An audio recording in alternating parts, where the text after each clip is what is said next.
Y me pregunto si ese don Juan, que figura al lado de don Pedro en los repartos de La Niña de Plata y otras obras, no podrían ser el mismo cortesano Tenorio, que no ostentaría el apellido por darse por supuesto. Planteo con esto la posible tradición de la familia Tenorio como cantera de nombres para personajes dramáticos, antes de que uno de ellos, el de don Juan, alcanzase su consagración universal al encarnar la figura del burlador. Y más aún, si don Juan, no ya como personaje histórico, sino como legendario burlador, preexistía antes de su formulación en la comedia. Es la vieja y resuelta cuestión de la denominada leyenda sevillana de don Juan, sobre la que tanto se ha escrito con enfoques tan diferentes e incluso contradictorios. Ante tan espinoso asunto, la crítica anda bastante dividida. Hay quien niega tajantemente la existencia de esa leyenda, quienes la aceptan como hecho probado y quienes se debaten entre el escepticismo y la esperanza. Recordemos en primer lugar las autorizadas palabras de Menéndez Pidal.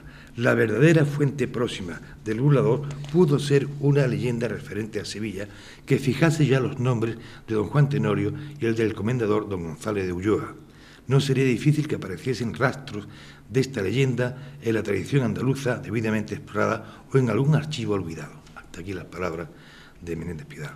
Puede que la exploración no se haya llevado a cabo con la paciencia y el rigor exigidos, o que lo que hasta la fecha se han adentrado en la tradición y removido archivos no hayan tenido suerte. El caso es que esos rastros, en el supuesto de que existan, no aparecen con claridad. Lo que sí tuvo amplio eco fue la nota a pie de página que en 1835 insertara Luis Viardot, este hispanista, en sus estudios sobre la cultura en España a raíz de su estancia en Sevilla. Dice Viardot, lo que el drama refiere del carácter, costumbre y aventura de don Juan se halla igualmente en su historia. Quitó la vida una noche al comendador Ulloa, cuya hija arrebataba y a quien se dio sepultura en una capilla que tenía su familia en el convento de San Francisco. Al principio del siglo pasado todavía existía esa capilla y su estatua de mármol, que después fueron destruidas por un incendio.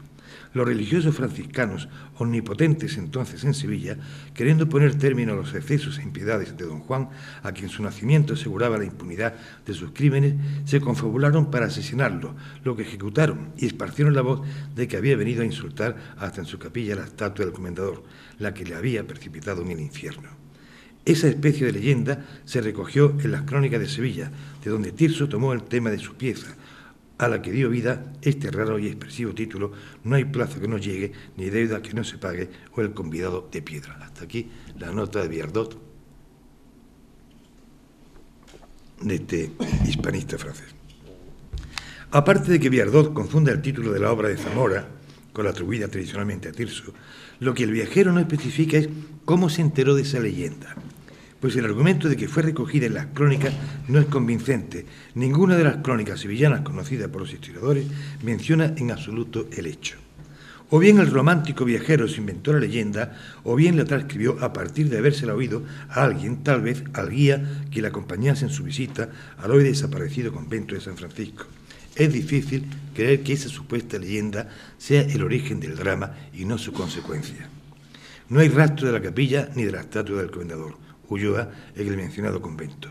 Ni un cronista tan minucioso como Ortiz de Zúñiga consigna su existencia, ni tampoco los investigadores que en la actualidad se han ocupado de reconstruir la historia del monumento. La causa de que no haya datos fiables sobre la estatua no parece ser otra que su inexistencia, pues en el siglo XIV no se le erigía a un comendador estatua alguna a su muerte, por mucha autoridad que hubiese tenido en vida. Las estatuas se las hacían a los reyes, etcétera, pero no a un comendador. Que el sepulcro del comendador Ulloa, del que no se especifica su originaria ubicación en la pieza teatral, cierta tradición popular como pudiera ser esta, lo haya querido colocar en el convento entonces más importante de Sevilla, puede explicarse tanto por coherencia en la geografía de la leyenda como por una identificación errónea, aunque comprensible, por su homonimia con el convento de Madrid, al final de la obra. A Viardot debió interesarle especialmente el personaje de don Juan, debido quizás a que su mujer, la famosa Paulina Viardot, hija del no menos célebre compositor y cantante, el sevillano Manuel García, era la propietaria de la partitura manuscrita del Don Giovanni de Mozart. Es lógico que al visitar la patria del burlador indagara en los orígenes de éste y difundiese esa leyenda que tan amplia resonancia alcanzó dentro y fuera de España. 20 años más tarde, otro viajero francés, Antoine de la Tour, la reprodujo en sus estudios sobre España, así como otros estudiosos extranjeros y españoles.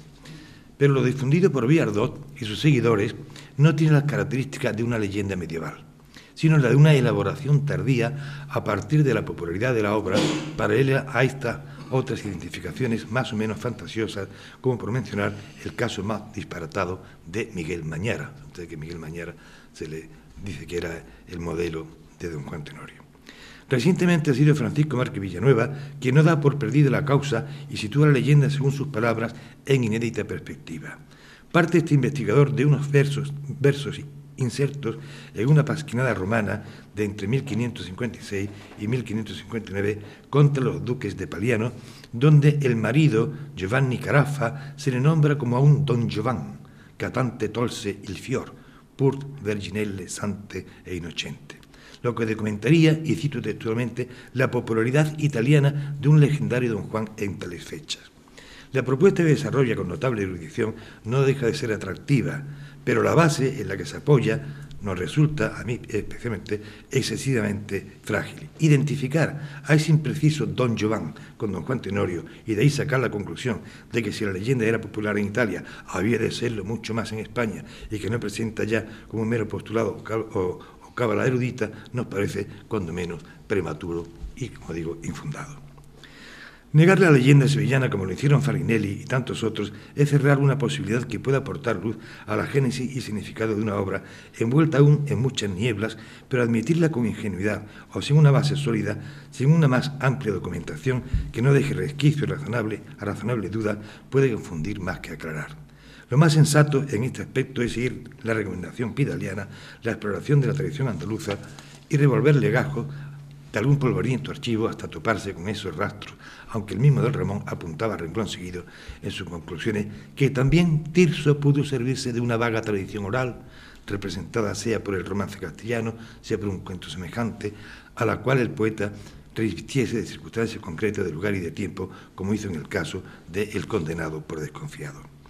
Es posible, por tanto, pensar que la leyenda sevillana no haya existido nunca por escrito, ni consta que oralmente, con anterioridad a la obra, y que la desazonante ausencia de documentación no haga más que confirmarlo. Como es esta cuestión que no ha de resolverse en plazo breve, creemos que otras fuentes como la historia y sobre todo la propia literatura pueden ponernos en mejor camino de abordar el nacimiento del mito. La existencia o no de la leyenda no nos parece determinante para desentrañar la creación del personaje literario, ni tampoco una noticia histórica concreta como el supuesto enfrentamiento entre los Tenorio y los Ulloa, que algunos han dado como un sucedido real sin, dicho sea de paso, aportar pruebas. La creación literaria tiene su propia dinámica extraordinariamente compleja y puede verse favorecida en un momento determinado por un estilo, sea una leyenda o una referencia histórica, pero ni éstas por sí solas explicarían el resultado artístico, ni su ausencia dejaría de explicarlo. Más decisivos son otros factores, como las corrientes literarias, la de pensamiento y sensibilidad, los procedimientos técnicos, en definitiva, la ética y estética de la época. Y pocos años antes de la creación del burlador existía en España un clima que hacía necesaria su definitiva aparición. La proliferación de obras sobre Pedro I potenció este ambiente. En su obsesión erótica, el rey, aparte de responder a un aspecto de la verdad de su pasado, reflejaba sobre la realidad del tiempo en el que se le revivía. La figura literaria del monarca, por lo que respecta a sus aventuras amorosas, no difería mucho de la de esos nobles que los escenarios de la época, y en estos, como espejo de lo que sucedía en la calle, hacían ostentación de su poder con sus abusos y burlas. Ahí estaban para corroborar los personajes, no como el infamador Leucino, en el que se ha querido ver, sin mucho fundamento, el inmediato procedente, sino al estilo del comparsa Reicenio, en la misma obra, o del Leonido de la fianza satisfecha y un largo etcétera. Es una serie de obras donde ya aparecen personajes predonjuanescos. El mismo don Pedro tenía mucho de burlador, aunque era ante todo un soberano con funciones propias del cargo. Al nuevo burlador había que extremarlo, despejarlo de otras actividades, hacer de él solo y exclusivamente un burlador, un vendaval erótico y transgresor que llevase a un final desastrado a un castigo ejemplar. Su muerte, en consecuencia, habría de ser violenta y fantástica, sobrenatural, pero al mismo tiempo debía ir presentada como un hecho verdadero, y para hacerla creíble, nada mejor que la recurrencia al pasado, a esa tardía Edad Media, puesta ahora de moda entre los espectadores, gracias a la actualización de Pedro I, a ese siglo XIV, donde el amor se mezclaba con la guerra. El erotismo de don Pedro, más que su crueldad o su rigor justiciero, era lo que más directamente llegaba al público, porque las luchas y crímenes en los que se veía envuelto partían en muchas ocasiones del desenfreno de sus pasiones carnales. De aquí a singularizar una problemática en la carne como origen de una cadena de males, había un paso muy corto. La elección de uno de sus cortesanos, del confidente y cómplice Juan Tenorio, mejor que ningún otro, se hacía pues inevitable. En este Juan Tenorio confluían una serie de características que lo hacían firme candidato para la denominación del arquetipo. Pertenecía a una de las familias más nobles de su tiempo, incluso con gota de sangre real. Era miembro de los caballeros de la Orden de la Banda, hijo de un gran señor, por lo que contaba con la protección de un padre, aspecto fundamental en el argumento de la obra, y finalmente era de Sevilla, la ciudad cortesana por excelencia. Un personaje así debía ser en principio la encarnación de los valores de la cortesanía, un espejo de caballeros, en el que se mirasen los que aspiraban a serlo. Si ese Juan Tenorio en su vida real lo llevó o no a cabo, en mayor o menor medida es algo que ante la carencia de datos históricos hasta el momento no podemos aventurar ni en un sentido ni en otro. Pero para los propósitos del autor, la elección de su figura era una decisión acertada, y es aquí donde se produce el cambio de papeles, el salto de la historia a la literatura, el paso de la realidad a la ficción. Ya que los jóvenes de su tiempo no se miraban en el espejo de un supuesto caballero, sería el modelo, mediante un procedimiento de distorsión, el que reflejaría a esa desvergonzada nobleza hasta encontrar en él su cristalización. El Juan Tenorio histórico pasaba a convertirse, por la manipulada intencionalidad del comediante que necesitaba encontrarle un nombre y apellido concretos, en su latente criatura teatral, en don Juan Tenorio, en ese burlador de Sevilla, ejemplo de lo que no debería hacerse. Los cimientos históricos en los que se apoya la arquitectura del mito son, pues, relativamente débiles, pero suficientes para los propósitos dramáticos.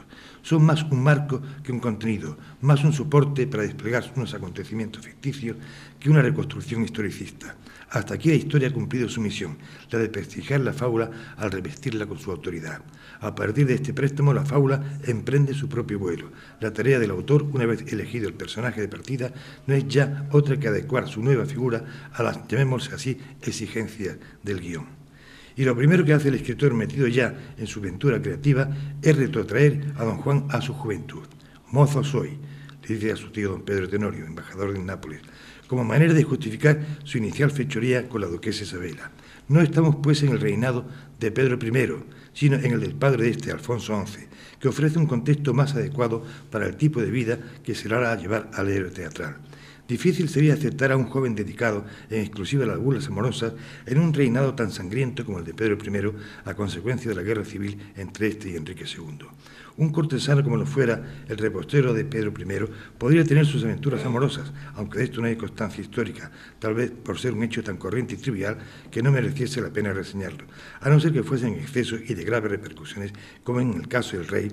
Pero un noble de aquel tiempo, digo, se veía obligado también, y más que a lo otro, a empuñar las armas y a tomar partido a favor de uno u otro monarca, tal como hizo aquel Juan Tenorio histórico. Por otra parte, proyectar la figura de don Juan en el reinado de Pedro I hubiera planteado serie de dificultades en la distribución de la materia dramática, no solo por los rasgos donjuanescos del propio rey, sino por su fuerte personalidad que acabaría por desplazar al protagonista.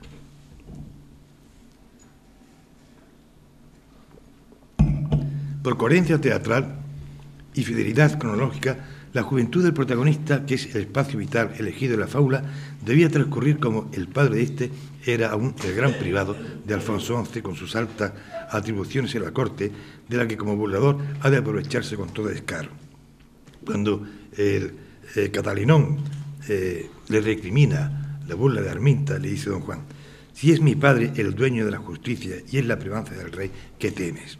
Entonces, toda la vida y la muerte depende de mi padre, por tanto puedo hacer lo que me dé la gana.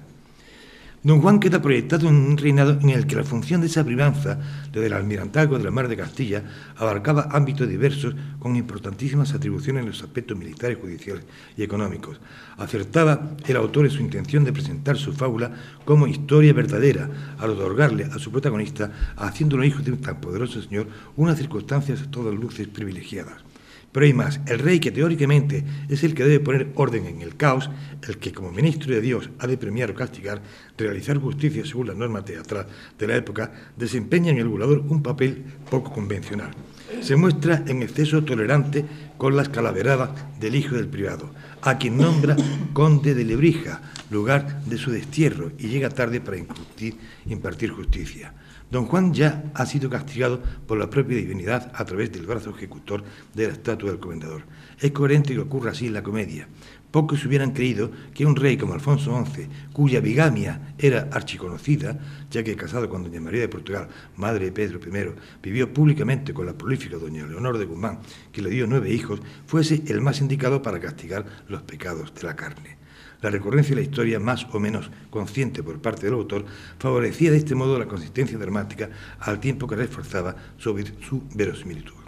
A Don Juan se le contextualizaba en esa época de mediados del 300, en la que el amor se debatía como en ninguna otra época entre la carnalidad y la espiritualización. Él iba a ser, en su apuesta radical, la encarnación de la carne, culminación de una práctica amorosa frente a la descorporalización iniciada en esos mismos años por un poeta que visitó en más de una ocasión la corte del rey de Nápoles, me refiero a Petrarca. Esta última fue la que se impuso al menos en el plano teórico en los siglos posteriores, con la decisiva aportación de los neoplatónicos.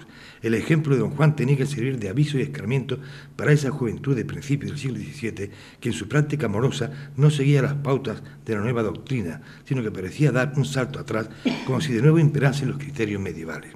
Al joven cortesano de Alfonso XI se le hacía renacer con los atributos de un extremado burlador para sepultarle definitivamente en el olvido. Pero algo debió de fallar, por fortuna, para la criatura teatral en el intento. Traído a una Sevilla barroca, a Don Juan se le maquilló con suficientes afeites de modernidad, como para entremezclársele sin resultar extraño con los contemporáneos, y son no uno más sino el que más. Así se le hace de partir amigablemente con otro burlador como el Marqués de la Mota acerca de la vida de Sevilla, en la que para ello desempeñan un importante papel las prostitutas de la calle de la Sierpe y el barrio de Cantarranas. El diálogo es jugoso y permite a partir de él apuntar posibles fechas de la composición de la obra. 2 de las prostitutas que allí se nombran, Teodora e Inés, coinciden con los achaques con una tal Ana María y una Ángela del Castillo, expulsada ambas de la Mancebía en 1620, una por sifilítica y otra a causa de su avanzada edad para tales menesteres. Esas referencias a la actualidad tan concreta, esos guiños del autor a unos espectadores, de los cuales algunos habrían de estar al corriente, tienen la función de la obra de vivificar al personaje, de presentar a Don Juan no como un ser exclusivamente del pasado, sino de permanente actualidad del más preciso presente, para que su heterodoxo comportamiento resultara así de lo más verificable. Por otra parte, el interlocutor, el Marqués de la Mota, ha sido identificado por don Luis de Ulloa y Ulloa, tercero que ostentaba tal título y descendiente de aquel González Sánchez de Ulloa que en la pieza encarna el comendador. Este conocimiento nada superficial de la vida local sevillana contribuye a alejar la hipótesis de la atribución a Tirso y la aproximación a Claramonte, que por esos años estaba al servicio de don Fernando de Ulloa, a quien dedica su letanía moral. Nombrado desde 1600 miembro de la Comisión de la Mancebía. Este caballero 24 pudo ser la fuente de información para esos entresijos de la vida prostibularia y para la inclusión entre los personajes de la comedia de un pariente vivo, el citado don Luis de Ulloa. También el que proporcionara los nombres de otros parientes muertos, el de doña Ana de Ulloa, prima de Mota y última víctima de don Juan, y el del padre vengador del ultraje, el comendador don Gonzalo. 3 Ulloas que, según la documentación histórica, pertenecían a cronologías muy distanciadas entre sí. Don Gonzalo al siglo XIV, doña Ana al XV y don Luis al XVII, pero que en la ficción se mueven en el mismo espacio temporal, unidos por vínculos de amor y parentesco. Al hilo de la protección de los Ulloas a Claramonte, surge la pregunta de si no fue esta otra familia sevillana la inductora de la elección de los Tenorio como antagonista de la suya. ¿Existió en el pasado algún pleito entre estas dos familias y ahora los Ulloa encontraban la ocasión de vengarse de los Tenorios con el encargo a su protegido Claramonte de una comedia en que los denigrara? Pues en la pieza teatral no solamente don Juan sale mal parado, sino también su tío don Pedro, que le facilita la fuga de la corte de Nápoles tras la fechoría con la duquesa Isabela, y su padre don Diego, o don Juan según el tan largo me lo fiáis, que le protege en todo momento. Alguna inquina, aún no desvelada, debía tener Claramonte para con los Tenorios, ya que en otra obra de este periodo, de este Agua no beberé, que tiene lugar bajo el reinado de Pedro I, con notable protagonista del monarca, el personaje femenino de Juana Tenorio es muy negativo, al presentársele como una mujer celosa y calumniadora que coadyuvaba a desarrollar en el drama los instintos demoníacos. Tampoco el otro Tenorio que allí aparece, don Diego, queda libre de culpa al dar crédito a las calumnias de su hermana sin comprobarla antes. Volviendo al burlador, hay en la comedia un eco de enfrentamiento entre petristas, los Tenorios en principio, y enriquistas, los Ulloa. Si fuese así, no deje de despistar el papel asignado al marqués de la Mota, tan próximo en su faceta de burlador al de su amigo y rival don Juan. ¿O es que no solo este episodio de la rivalidad entre don Juan y Mota es una broma en clave, como apunta Waite, sino la comedia en general? Hay muchos enigmas en torno a la génesis del personaje y a la intencionalidad última de esta anómala comedia. Pero una de las características de la criatura literaria es la de independizarse de su creador una vez que ha nacido. Y nadie como don Juan ha vivido tantas vidas en manos de tantos, ni nadie ha dado pie a interpretaciones tan diversas. Lo que cada autor haya pretendido decir me interesa ahora menos que la capacidad para sugerir que es innata al personaje. Desde sí, don Juan ha recorrido otras épocas, la del emperador Carlos V con Zorrilla o la de nuestro siglo XX con Unamuno o Max Frisch, por poner algunos ejemplos. Don Juan ha saltado hacia adelante, pero también hunde sus raíces en la época que le asignó su primer fundador, la Sevilla medieval. Ese tiempo tal vez le cuadre mejor que otros para desentrañar su personalidad originaria, no porque el personaje histórico de quien tomó el nombre prefigurara su conducta, sino porque al tomar cuerpo la ficción en el del cortesano medieval cobra sentido un código que explica y potencia la transgresión por parte del héroe teatral. Por mucho que a don Juan se le actualice en la comedia, su visión del mundo responde en la obra a la de un cerebro medieval, a la de un hijo de conquistadores. Su actuación es el desafío a una normativa que había alcanzado su más explícita formulación durante el reinado de Alfonso XI, concretamente con los estatutos de la Orden de la Banda, creada por este monarca en 1330. Los principios básicos de esta institución caballeresca eran, aparte de la defensa de la religión, la lealtad al rey y la fidelidad a la dama. Dos normas que tan solo empezar la obra incumple don Juan en primer lugar con la profanación del Palacio Regio, considerado en la mentalidad medieval como recinto sagrado, y en segundo con la suplantación de personalidad del duque Octavio y la falsa palabra de matrimonio otorgado a Isabela. Esta práctica del matrimonio secreto, suprimido en el Concilio de Trento por haber sido objeto de frecuentes abusos, es la argucia de la que se vale don Juan a lo largo de toda la pieza para seducir a su víctima. Don Juan rompe con el binomio que se quería presentar como indisoluble de amor y caballería. No busca en la mujer la dama de sus pensamientos, el eje de su perfeccionamiento moral, sino la satisfacción de sus instintos, o lo que es más grave, despojarla del honor, la burla por la burla. Dice, en un momento determinado, Sevilla a voces me llama el burlador, y el mayor gusto en mí puede haber es burlar a una mujer y dejarla sin honor. O sea, ni siquiera la cuestión sexual.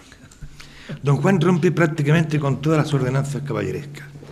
Basta una rápida ojeada de la comedia para enumerar otras transgresiones del Código medieval. Engaña con la complicidad de su tío Pedro al rey de Nápoles.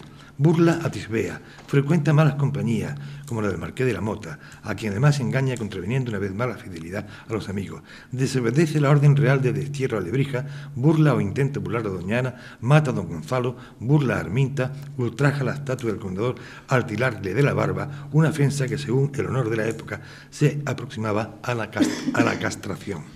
Ingiere alimentos torpes propios de la nigromancia, como la de la cena macabra, y finalmente muere de mala manera como mal caballero en consonancia con su depravada vida. Una secuencia de transgresiones de la reglamentación cortés que se ve favorecida por la postergación del arrepentimiento a pesar de las advertencias, por esa confianza culpable, tan largo me lo fiáis, de la que el protagonista hace gala tan continua como neciamente. Por otra parte, la ausencia de una justicia humana eficaz y puntual obliga a la intervención sobrenatural. para acabar con el caos y restablecer el orden. El procedimiento es la estatua de un comendador, la de un personaje que en el medioevo, además de sus funciones guerreras, como perteneciente a una orden religioso-militar, venía revestido al mismo tiempo de sagrada dignidad. Ni el rey de Nápoles ni el de Castilla ejercen su autoridad sobre unos nobles a los que parece temer más que servirse de ellos. En Nápoles, don Juan cuenta con la connivencia de su tío, que le facilita la huida en Sevilla con la protección del padre, que es la práctica del verdadero árbitro de la justicia, según las propias palabras del hijo. Don Juan es el resultado de una monarquía feudal incapaz de controlar los abusos de sus más altos vasallos. Extrañados por tanto desorden, Alfonso XI le pregunta, ya hacia el final de la obra, ¿estos mis privados hacen? Eso es lo que ha permitido la debilidad de un rey frente al poder omnímodo de su camarero mayor, que el hijo de éste contravenga cuantas leyes y ordenanzas se habrían arbitrado para reforzar la autoridad regia y procurar el mejor funcionamiento de la sociedad. La ficción dramática, y ya voy terminando, ha querido pues ubicarse en una época en la que existía de hecho el peligro de una nobleza incontrolable por parte de un rey que había llegado al poder gracias al apoyo prestado por algunos miembros de esta en contra de otros. Tal fue el caso del histórico Alfonso XI, cuya minoría de edad fue un periodo turbulento en el cual desempeñó un papel de primera magnitud, como ya señalamos, el almirante Alonso Jofre Tenorio. Primero al hacerse dueño de Sevilla, después al entronizar al joven monarca tras cumplir los 14 años de edad y permanecer junto a él como su brazo derecho. Consciente de la debilidad en la que se encontraba Alfonso XI, dio un fuerte impulso a los ideales caballerescos, un tanto decaídos por aquel entonces, e instituyó en Vitoria, poco antes de su coronación en Burgos, la mencionada orden, con el objeto de asegurarse la fidelidad de sus súbditos para evitar revueltas internas y frenar nuevos avances musulmanes.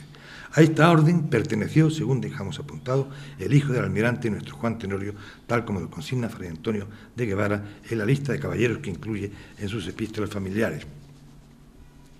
La elección de ese miembro por parte del autor le otorgaba al personaje una dimensión transgresora que no hubiese encontrado en otro que no profesase la caballería.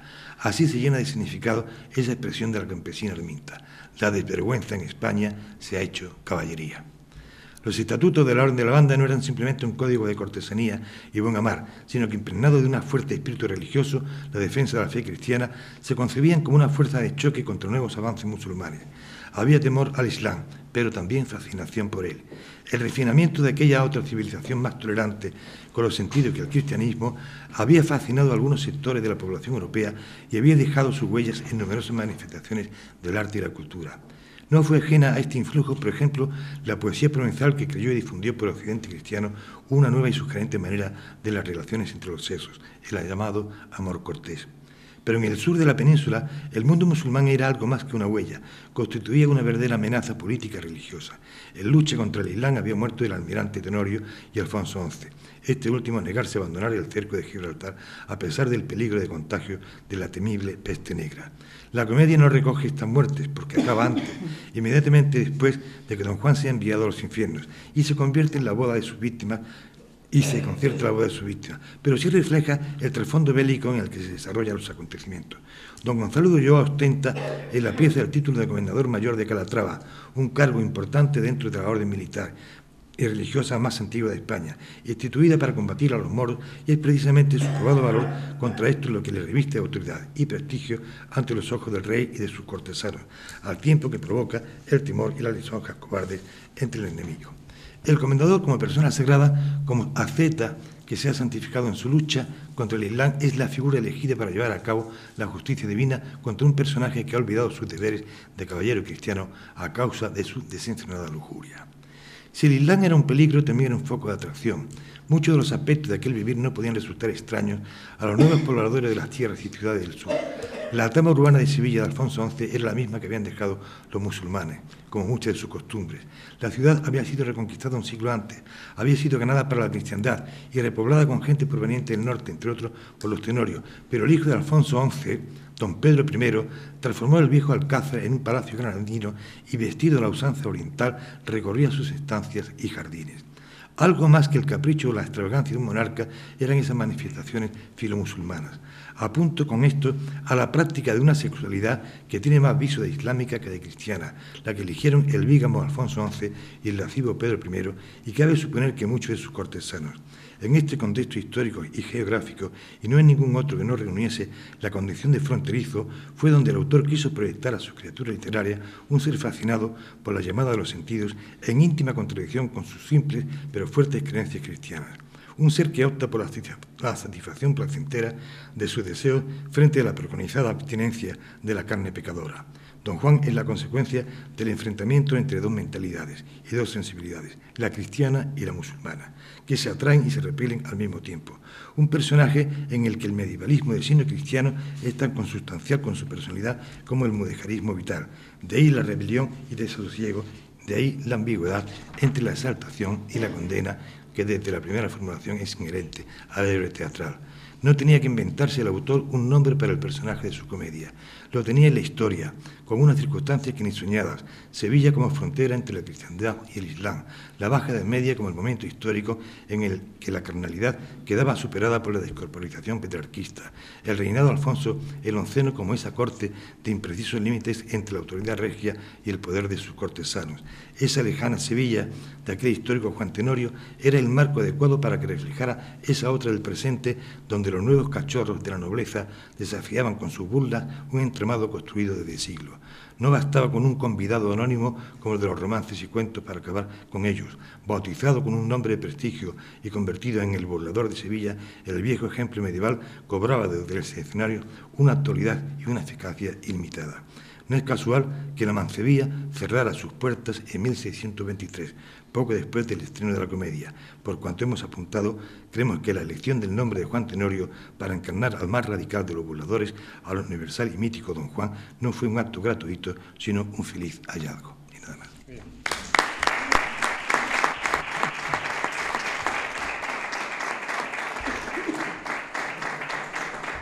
Muchas gracias. La disertación, desde luego, nos ha ilustrado sobre don Juan Tenorio de una manera excelente sobre los entresijos de la vida cortesana de la época. Darle las gracias por su disertación y cederle la palabra al alcalde para que le agradezca. Bien, pues muchísimas gracias a don Jacobo Cortines por su conferencia, que la verdad, sin lugar a dudas, nos ha dado esa justificación de ese personaje literario y la justificación de la coincidencia también con ese personaje histórico y que a todas luces tiene relación con Estepa, como también nos ha también dado luz con la conferencia de don José María. Así que yo creo que hoy es un gran día, ¿no?, porque hemos podido conocer más sobre la historia de Estepa y de un gran personaje que puede impulsar este conocimiento y la difusión de nuestra cultura. Así que nada, muchísimas gracias a los dos ponentes.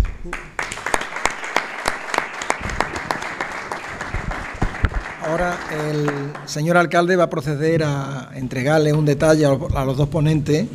Por favor, si sois tan amables, cuando puedan, de ponerse aquí al lado.